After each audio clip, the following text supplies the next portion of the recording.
welcome back to the Fixing Football podcast with a little bit of a new look.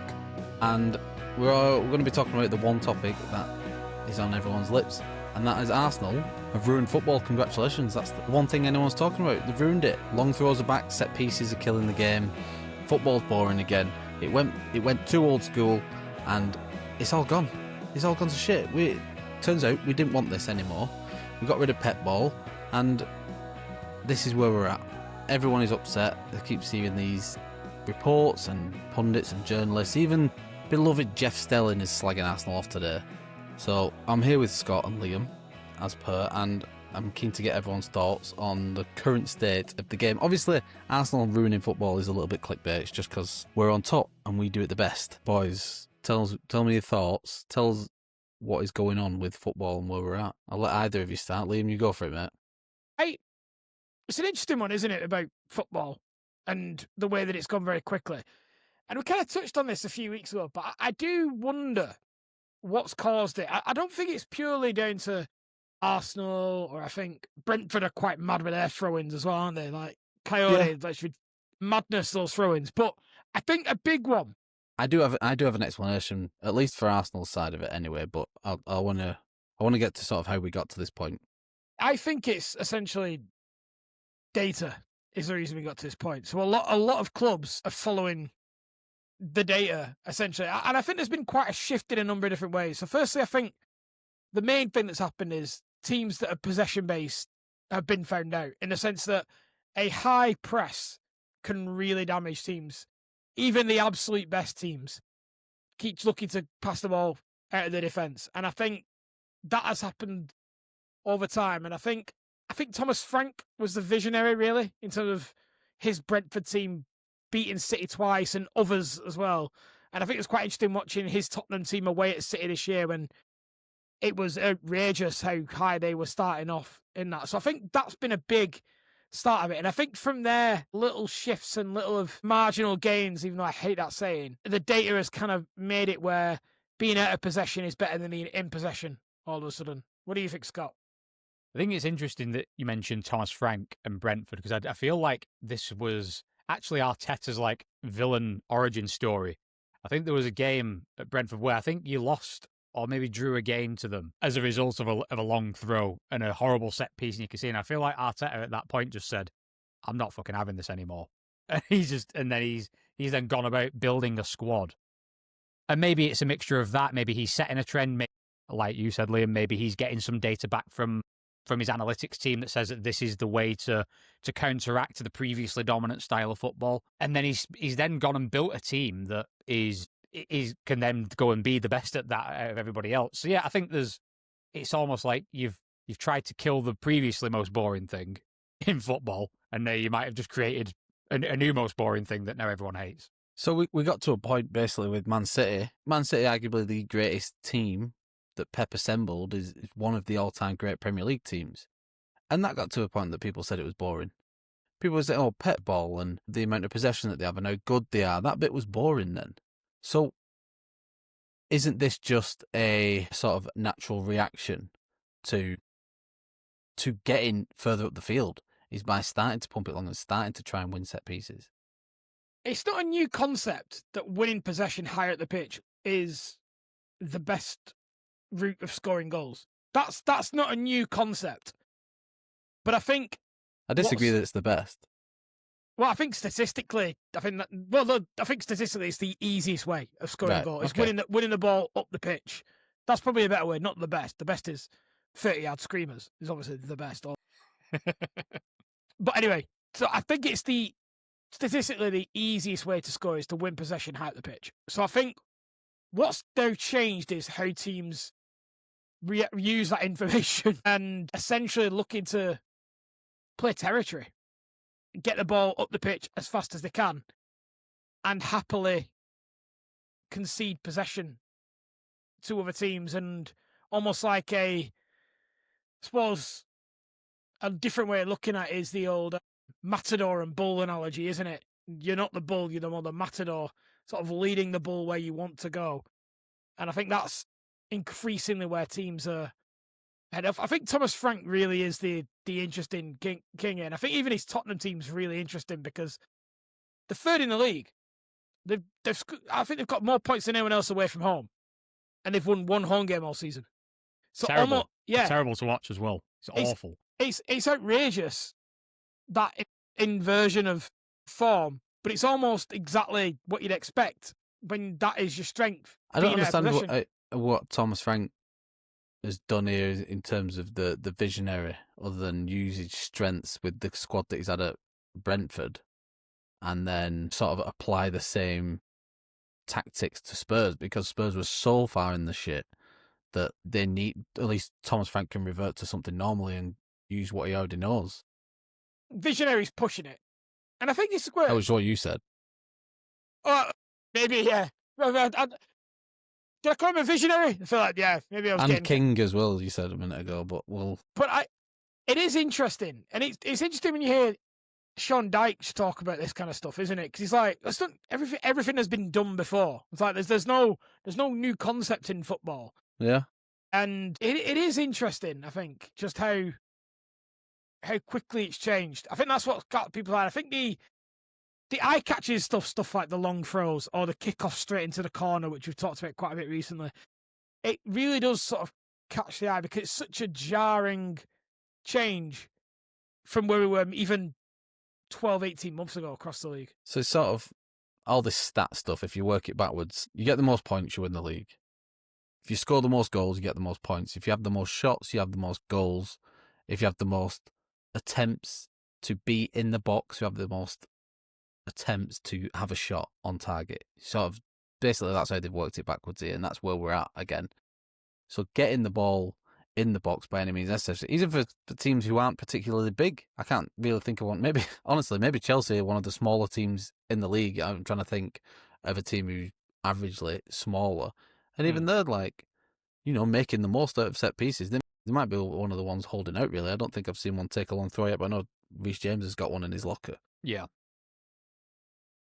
So I'm trying to think of teams who aren't reverting to the norm here, and we refer back to Pep ball, if you will, but everyone was trying that. I actually also think as well, Liam, correct me if I'm wrong, but Pep tried to move to this style, the style that he has with Erling Haaland, which was complete dominance, but with an absolute game-winning outball that he can go long if he needs to with Haaland. But when he signed Zlatan with Barcelona, that was a big sort of change for him, and it clearly didn't work. And I think also he may have realised that he was still sort of ahead of the time with the current ball he was playing. So there's a few things with Zlatan and Pep. There's many things. Yeah, but one of them wasn't a great personality. All right, yeah, but when you're not No. playing, that sort of helps as well. So leaving him on the bench is never going to go down well. And he was leaving him on the bench because they were winning without him. Simple as. Scott, is football more boring now because of this? That seems to be the main trope against it. Yes, it is. It is. And do you know what really and it's easy to... it's easy for me as a Chelsea fan to sort of pin this on Arsenal when it's not. I actually think Arsenal shouldn't care about this whatsoever because they're getting results. I'm loving it actually, but I'll explain why in a minute. Yeah, and I was going to ask a question that I was going to sort of put that point to you about how you were feeling about all this. But I think what's swinging it for me is I would often enjoy a neutral game. I would just tune into any random Premier League game just because why not? Because it'd be good fun and I might catch a good game. But now my confidence in catching a good, interesting match to watch is through the floor. So now I don't really, if my team isn't playing, I don't have an emotional investment. I'm not really that bothered about seeing anybody else, which is that's a noticeable shift. I've gone, actually, I'm not enjoying this anymore in the same way that I used to. I do agree, and I would definitely take the hit that Arsenal v Crystal Palace maybe a couple of years ago might have been more of an exciting tie than the one that happened over the weekend, because it definitely wasn't for a neutral, that game. Bad watch by all accounts. If you weren't an Arsenal fan, it probably wasn't a great deal of fun. Yeah, and some people like certain styles of football. It just wasn't a great eye-catching game.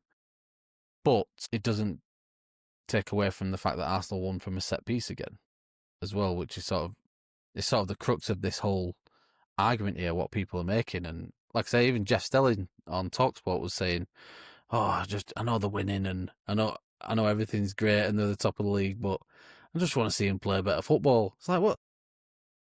If we were fourth and had conceded 16 goals, people would be saying that we needed to try harder and concentrate on winning the league and not concentrate on playing pretty football. There isn't. I'm not trying to please pundits here. I'm very happy that we're top of the league and stuff, but I think we're in a bit of a trend at the moment. I think Liam's right in terms of the data that everyone's going off. And I think the question I wanted to put to you is, because, like as you said, the headline is Arsenal are ruining football. Arsenal are making everything boring. Take away the winning factor. Like, just try and leave that to one side for a second, because when you're winning, no one cares. I'm the first one to say, give me sweaty 1-0s all the way to a league title. Yeah. I wouldn't care. But do you see it as a bit of a regression in your style of playing and you're just doing what it takes to win? Or are you finding some sort of deeper enjoyment from it because you're probably watching it more closely than a non-Arsenal fan would? So how do you take it as a fan watching it? Do you sort of wish we'd do something different? Because I think you're bottom of open play goals in the league and you're top, which is a staggering start. I can't actually believe that. And I guess the only worry I would have as an Arsenal fan is what happens if the set pieces stop working and someone figures it out. Then what do you do? But I guess as a fan, like, do you see it as that your football is now worse, or no? Our football isn't worse. What Arteta's built here is quite incredible, I think, and the depth that we have of squad, the size of the squad that we have in terms of just physically, is really they've done a really good job, all the recruitment team. And the last time I checked, it doesn't matter how a goal went in, it counts. Do I wish that goals were a bit more like, say, the Wilshere one against Norwich, or these free-flowing Arsenal goals of past? No, don't care. If they dried up, what you said, would I be concerned if the set-piece goals dried up? The set-piece goals are there because the open play goals dried up. And I don't think you only get one or the other. You don't have neither, and you probably don't usually have both. You don't need to rely on the set pieces as much. I think the team that Arsenal have now isn't the one that Arteta wanted to go with. If you look at the signings that we went with early on in his career, the Zinchenko and Jesus style signings. Yeah, he probably wanted to stick with that pet ball type, free-flowing. Very whatever. much so. And you can argue about the quality, that we're just not good enough to break teams down. But when you have 90% of the possession for 3 years in a row, most weeks, it's a bit annoying when you just can't break teams down because you're defending low blocks all the time. It's the easy way to get a result against Arsenal. You get an early, especially, I don't know if it's last season or the year before, we would concede with the first attack and then be constantly just knocking on the door all game, and we would lose 1-0 or we would nab a goal late on a draw, and we drew far too many games. And I just think this is a reaction to the low block, to modern defending, the way that people defend against these big teams is we just have to come up with a way now that if you're going to attack us, we're probably going to break you down, because there is still that about Arsenal. There's still very, very great technical players on the pitch. We just happen to have real specialist set piece takers and real specialist fucking monsters like Gabriel. Yeah. That's why I'm thinking of it. This is the natural reaction to modern defending, which has become very dropping off. It isn't the high lines that we see in games is part of the pressing side, but the majority of it is really, really on the back foot. If you even look at the way United defend sometimes, and Man City against us was so deep, you have to find other ways into the box because it's so hard, even at professional level, even with the greatest 11 that you can think of, to break down these teams. So that is the point. Liam, what do you think about that? Yeah, the honest answer is I don't know, because really, biggest factor of Arsenal's form is the defence. Actually, not. I think the attack and scoring from set pieces is what seems to be catching the headlines. They're conceding so few chances. That's ultimately what it comes down to. And I do think there are some struggles in creating chances of open play. And do I think the set piece stuff shields that a little bit? Maybe. But I think Arsenal are so good defensively that ultimately it's not going to matter. And they will score from set pieces now. They'll score from open play eventually you will score some from open play. And I just generally think that you're just going to walk to the league title. Like, I kind of get it. People kind of frustrated with the way that they played, but ultimately Arsenal not won a league for over 2 decades. Yeah, this is win by any means at the It's moment. win by it's win by any means necessary. And also, you're not going to not take the set piece brilliantly. Like, you're not going to go, let's stop doing this thing that's working. It's not like you're trying to win a set piece either. Set piece is the result of trying to score, generally. So, yeah, I think it's getting far too much attention, to be completely honest. I think the thing is, everyone is trying it now. That everyone has jumped on the long throw. I think the first time I remember us doing a long throw really was against PSG in the semis, when we absolutely peppered them for like 15 minutes and then ran out of steam. That was the first time I'd really seen us go for a long throw at all. And then this season, I think they've been a bit more common, but common with everyone. I didn't really see us using it as a Rory Delap style tool. Well, It feels like everyone is pumping one into the box.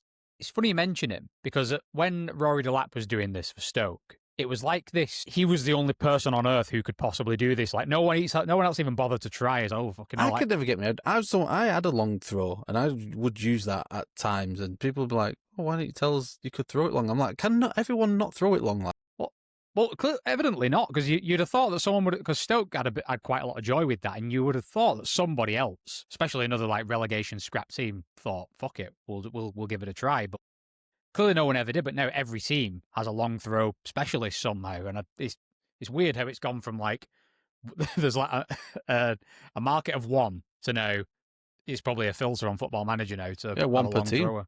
Yeah, it's ridiculous. So you sort of benched onto it a little bit, Liam, but I want to take it back to more the trend and the where football is. And is this just a natural reaction to the Guardiola disciples that we've seen come and go? I honestly just think it's a natural trend, and there'll be something else very soon. I honestly think it's not that. I think it's actually not that deep. I don't think some kind of fundamental change in how football's gone forever. It's a significant change. The fact that we've seen a drop in the amount of goals and an increase in the percentage of goals from set pieces or long balls. That's style of offense. That them stats are out there. I don't have them to hand, but it's what everyone's sort of been reporting on. So, what's the natural reaction to this further down the line? Because we saw Tiki-Taka come in when the Premier League had gone all Bolton Wanderers and Stoke on us. I mean, not everybody's doing it.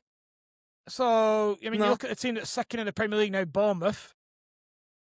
I don't think they're particularly doing this. They seem to be quite diminutive, a lot of runs from deep, a false nine type striker in Evan Nielsen. It's not everybody's doing it.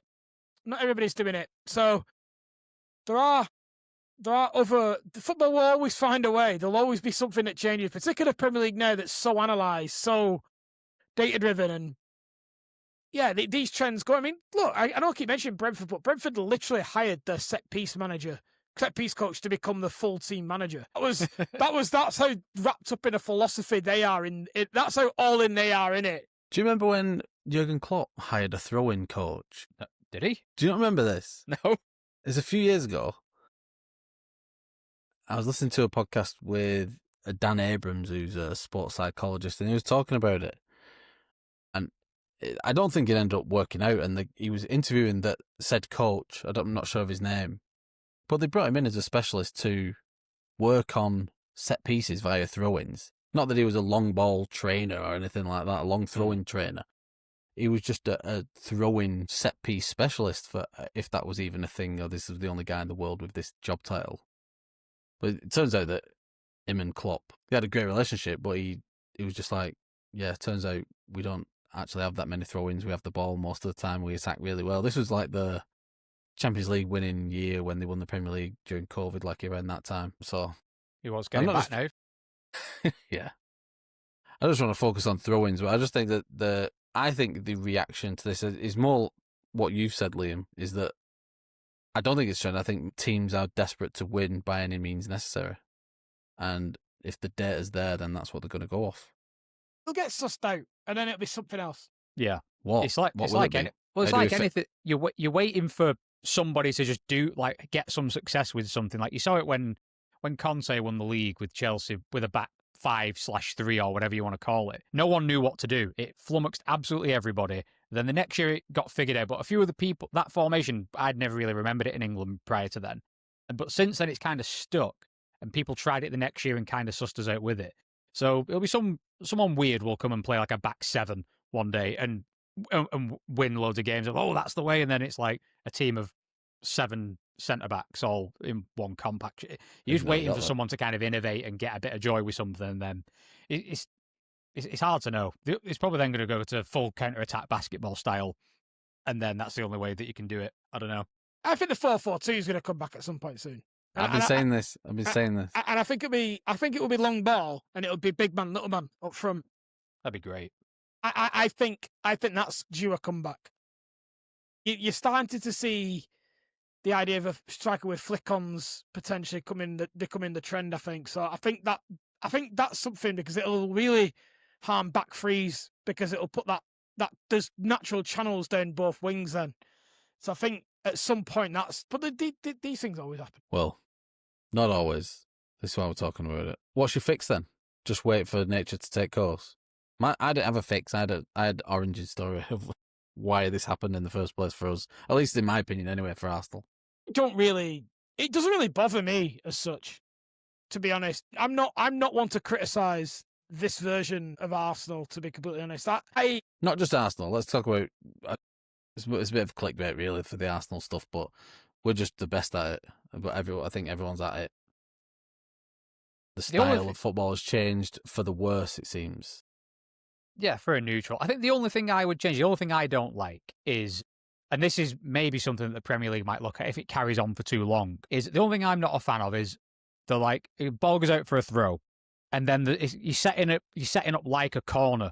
Like the guy whoever the throwing taker is, he's like stood there for ages waiting for all of his mates to get in position, and it's like I kind of feel like I don't know how much time that's adding on to a game. Well, but for me, the throw-ins generally. The throw-in should just get it back into play, and I think that's where the Premier League might keep an eye on it if it's if it's out of touch for too long on throws. So I would like to see. I don't mind set free kick corners, whatever, because they've always been there. But the whole right, I'm going to take a throw. I'm going to stand here for a minute and a half while you all get set. I'm not really keen on that, and I think that does make most games worse. So I personally would have a bit of a shot clock on throw-ins. Just get it back into fucking play and crack on. I'd like no run-off area from the pitch to the stands, so they can't do anything. So the fans are literally right there at the side. You realise how close you are to a title, and you're trying to change it. You're being handed it this year, and you're trying to make it harder. Not being handed it. Pretty much. Being the best. This is like so you are the best. No, you are the best, but everyone else is. It's one of those years. Everyone else is bad, yeah. No, it is one of those years. It was like when Liverpool won it in the COVID year. Everyone else was horrendous. It didn't. Liverpool still won it, and that's great, but it is one of those years. But that's why it's good to be consistent, isn't it? That's why it's good to be consistent. Right, we'll have a short break, and we're back in a second.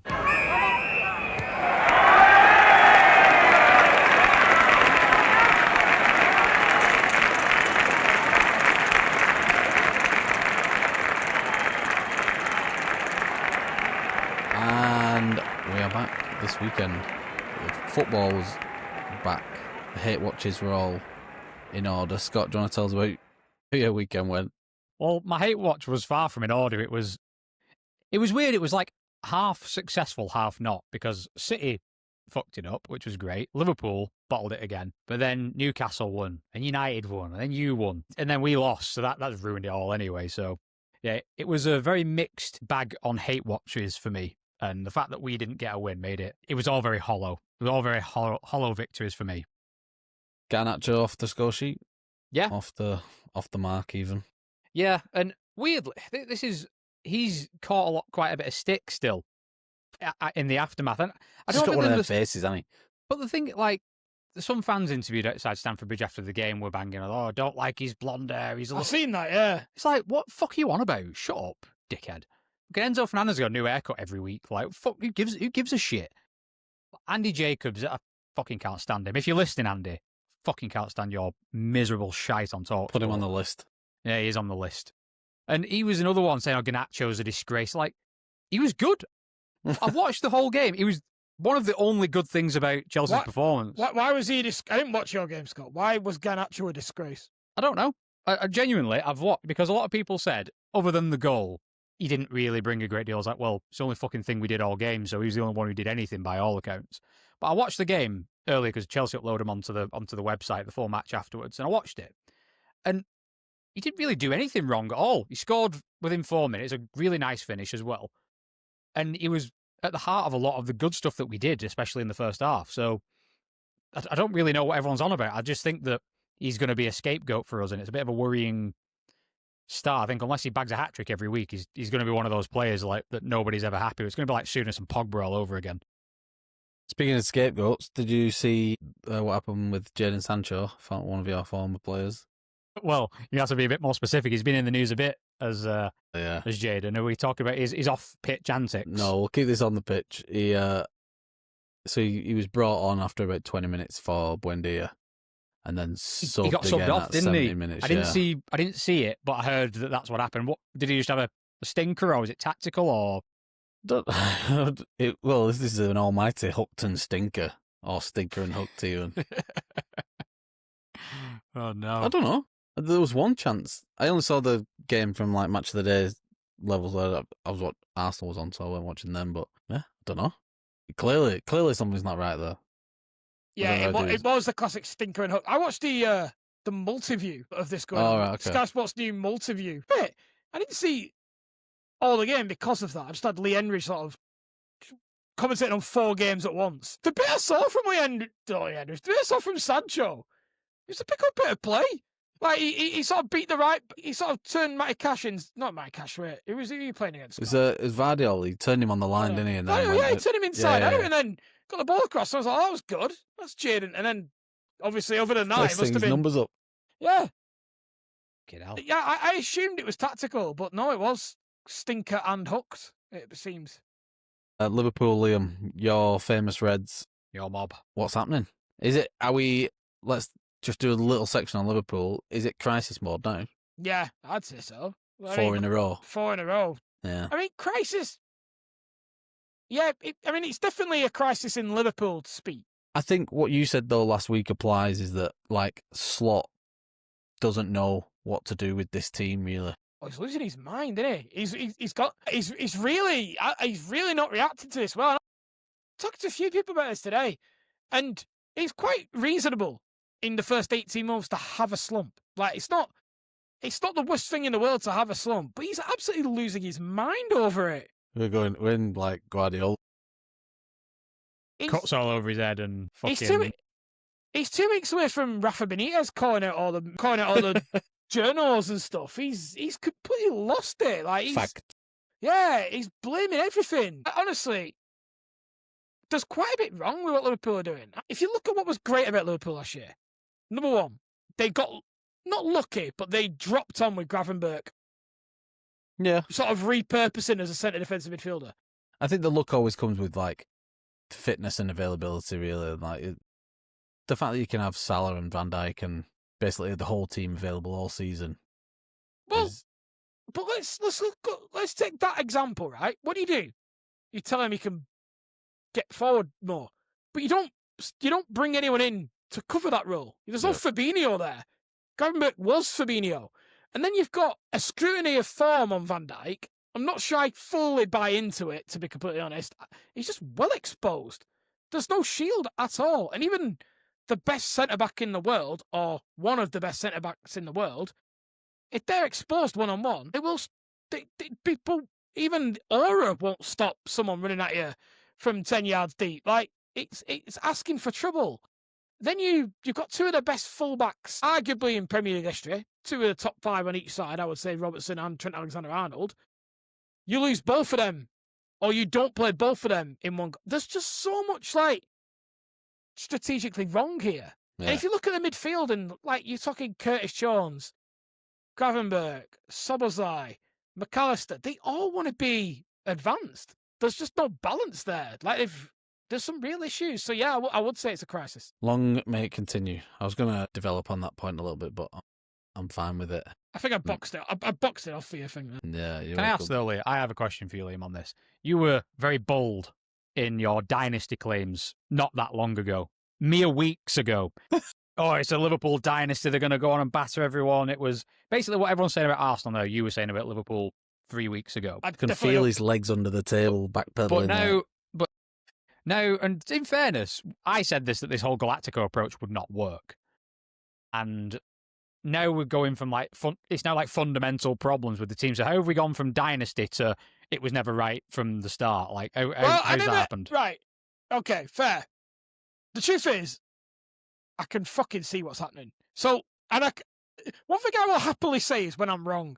So when I looked at it on paper, I thought they were, and I still do think this, they were addressing a lot of problems. They were almost trying to future-proof themselves. So you look at things like those two positions that I mentioned there, the two fullbacks, the goalkeeper bringing Mohamed Ashvili in as well. Like, there was a lot of future-proofing going on, and they're considering that Salah problem. We're bringing in Isak. I think, unfortunately, they're not making tough calls. And I think this is where I do question Slot a little bit.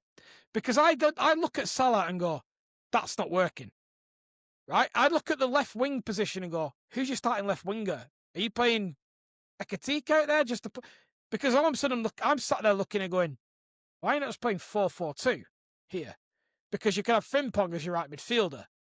And theoretically, Kirkes as a left midfielder with Robertson. Like, there seems to be but these are quite bold choices when you're dropping people like Mo Salah. But, so I think you're right to call that out, Scott. And I do still think that Liverpool can evolve and adapt, but I think they're making some big mistakes in selection week in, week out at the moment. Can't give someone 400 grand a week and then put them on the bench, can you? Not how it works. Liam will do a little bit on Arsenal, but you've been very vocal, and I don't want to air our dirty laundry of the WhatsApp group, but it's basically Arsenal's to lose now. Yeah, I would say so, yeah. Arsenal, do you like a very good football team. It doesn't sit right with me that it's yours to lose. I think it's ours there to win. It's probably a better phrase, because yours to lose is like, it's just unnecessary pressure for no reason. The pressure's already there to win the league. You've been at it for 4 years. Well, yeah, but I think most would see it that way. I'm not saying it as I think you wonder that then it comes across negative, and it's when almost... you say most, it just never sits well with me. I just think that's the reality of it, isn't it? I think it is. I think it is yours to lose, and that does come with a pressure. But you know, it's been a long time since you've had an opportunity like this. I think the first year where City Picture was the other one that was always sticks in my mind as a year, but you should have won the league. And I would say that this is shaping up to be an even bigger opportunity than... I think so. I don't like it when people say that other teams are falling off and we're sort of winning it by default. But no, I still think but there is some truth to that as well. That they are having blips. We've just always never capitalised, especially having a weekend like this. This is where what I would say Liverpool lose, City lose, and we win. I want to qualify that position, because that is absolutely 100% my position. This is one of those years where, like, a lot of teams aren't necessarily at the races, but this is where a lot of people laugh at the stats that Arteta says when he's like, "Well, if you look over the last 3 years, we're top." Yeah. And everyone's like, "Yeah, but football don't work like that, dickhead." But this is where it matters. Dickhead. Well, no. But this is where that matters, because this is when consistency does matter, because when those other teams drop off and you maintain that's why it is impressive, and that's what's good about it. So that's why that stat this is where it actually comes to the fore, by being consistently good over a number of years and building that depth and learning from each mistake of the previous year. It will come to the fore. Scott, you loving that? No, I'm not.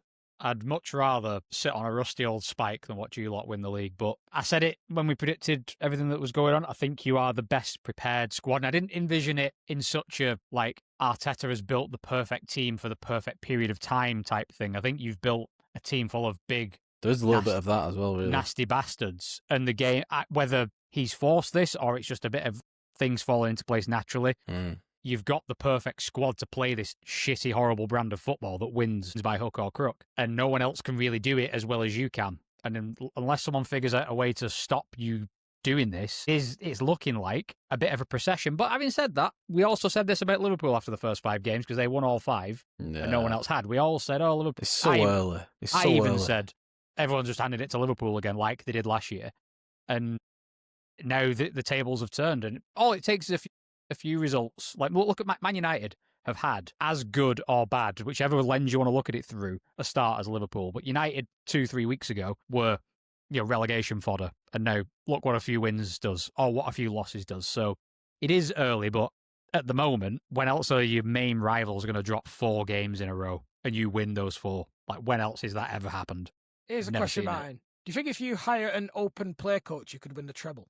Do you think Pep would be Arteta's assistant? We could get Pep in. That'd be good. Still talking to himself on side, scratching his head. No, don't care. Speaking of winning, I hook or by crook, Liam, you're allotted Bolton Wanderers 3 minutes, which is basically all that Cozy Dewberry needs these days. I was going to say, with 3 minutes towards the end of the pod is usually when Bolton come into their own now. So, yeah, it's outrageous, isn't it? It's such a tense game, that Cardiff at home, especially following the Huddersfield win, to now have Cardiff at home. And it was, you don't want to say a definitive game in October in a league that could be anyone's really League One this season. Cardiff were top. They are top if we don't take into account the game that's happening whilst we're recording. Okay. So it was some game, actually. It was 0-0, but it was such a tense game. Like, and you knew how an important a goal could be, and we are right back in it again. Had you left, or did you stay? No, I was still there. I'm still there. I've got a good feel for it when there's something there, and I was like, no, we're sticking this one out. There's going to be a moment here, and what a moment. 2 games in a row. Yeah. And, yeah, the Whites are going up. It's back on. There's a lot of, early on in the season when Liverpool were winning games and snatching wins, having not been at the best, but you've sort of said that Bolton have been playing well and not getting them results earlier on, and now you're getting them results, even if it is last minute and stuff. We've got quite a few young players. Yeah. And I think Scott can maybe think of this. The problem with having young players that are very good is they can make bad decisions at key points of the game. So what we were finding is, yes, we were playing well, but we were snatching at chances, we were picking the wrong ball.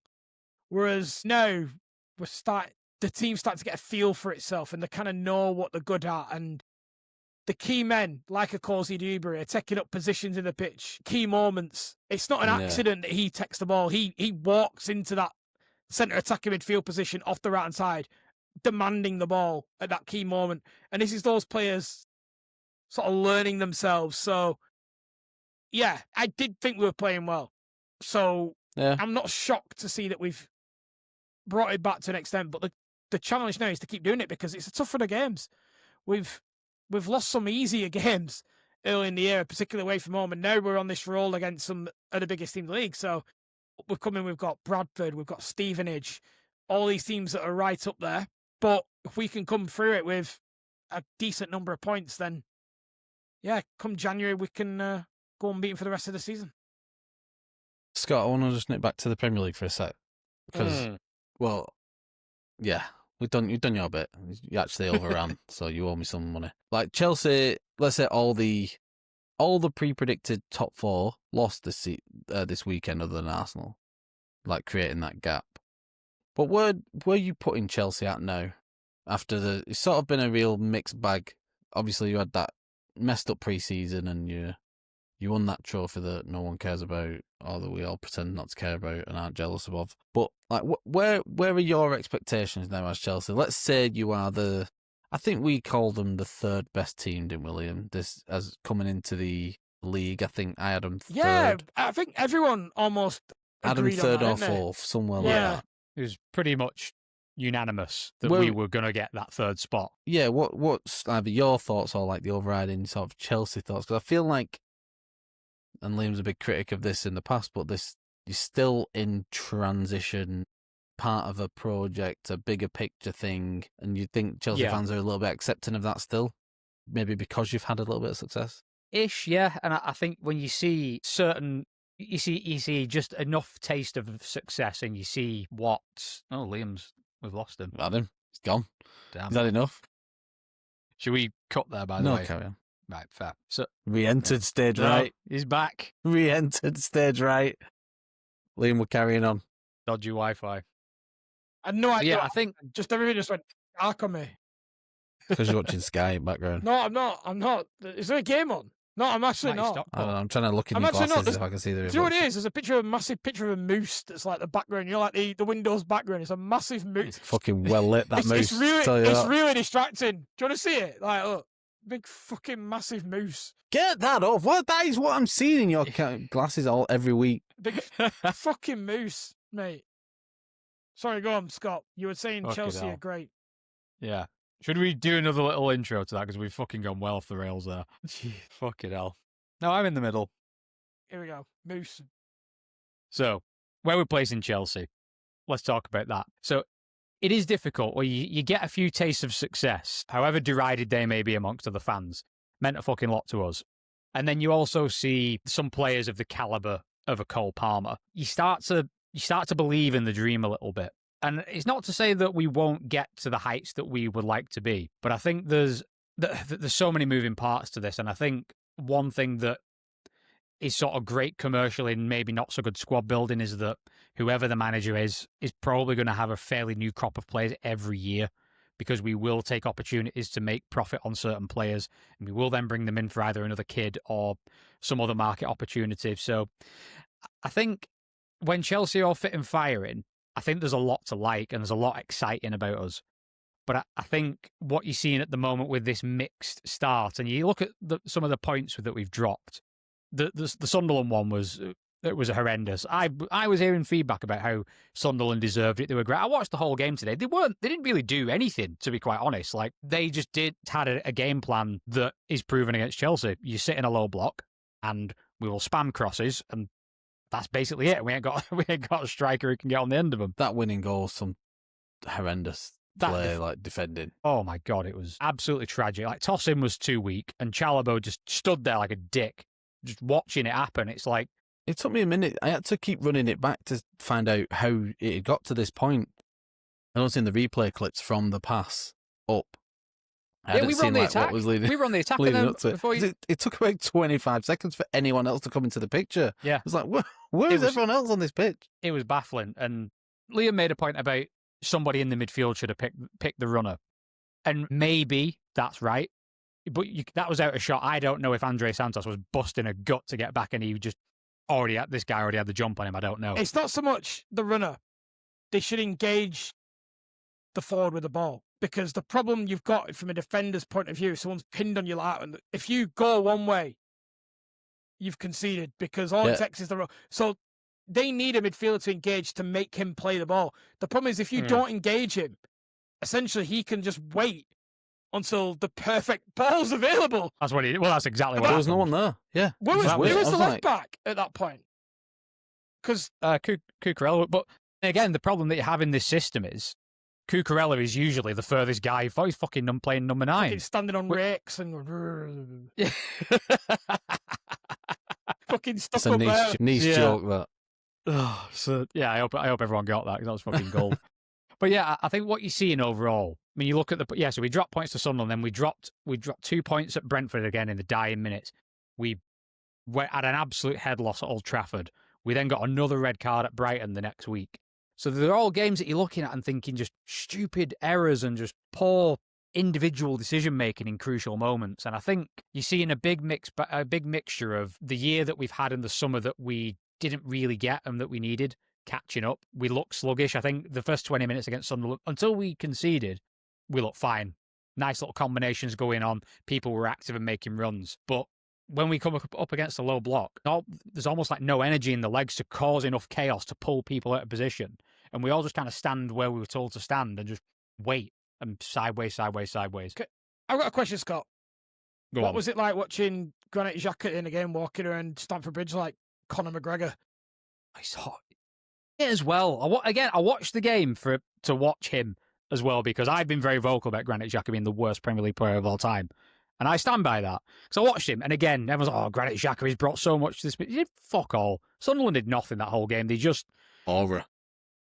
I would say him and Jordan Henderson have both been very good signings for both their teams. I can't say I've noticed Jordan Henderson. Oh, Jordan Henderson was running that midfield against Liverpool. He was man of the match, in my opinion. Could help. Yeah. So to answer your overall question, Martin, where you put Chelsea is you're seeing a lot of tired legs, and we've lost two of our best players, if not. So you've got Palmer, who's God knows when he's going to be back. I don't think we'll see him till the new year. Colwill probably won't play all season, and then Caicedo and Enzo probably need to sit some games out. Caicedo's replacement's out until January. Liam Delap's not been able to play. Joao Pedro's been carrying an injury, so he probably shouldn't have been playing striker. And it's just a bit of a pile up. And then shit happens. You've just got to deal with it. But I think you then just have to deal with the reality. If you don't have your best centre half and arguably the best player in the league playing for you, you aren't going to be as good. It just is what it is. I don't think the Sunderland game's a big reason for inquest though. I just think we didn't win because we were a bit tired and lacked some energy. But I think we lost just because we got done on the counter and there was no time to go. Got reasons for defeat here. Garnacho's blonde hair. And... Yeah, according to some fans outside the ground, it was the only guy who fucking did anything the whole 90 minutes. But whatever. I'm starting to back him even more because people are railing against him for no reason. Yeah. I'm now trying to just be on the other side. I'm like, no, fuck you. So I'm begging for corners and someone fouls Saka at halfway line. I'm like, fucking get in. Yeah, double down on it. Sorry, I saw a nice little Saka limp nearly creeping back in this week, didn't it? I was watching when he went off. I thought, he's not had to do it for a while though, has he? Because the pressure's not on him to score. So he was ill this week. They said he hadn't trained because they took him off on 60 minutes. Because there's no cartilage left in his knees. Arteta's running into the ground already at 22-year-old. He's walking wounded all the time, Saka. No cartilage. So it's a fun one to go at. Right, we're going to leave it there on that bombshell. Thanks everyone for listening. We'll catch you all very soon. All the information is at fixitfootballpodcast.com. Thanks, boys. Say bye. Bye. See you later.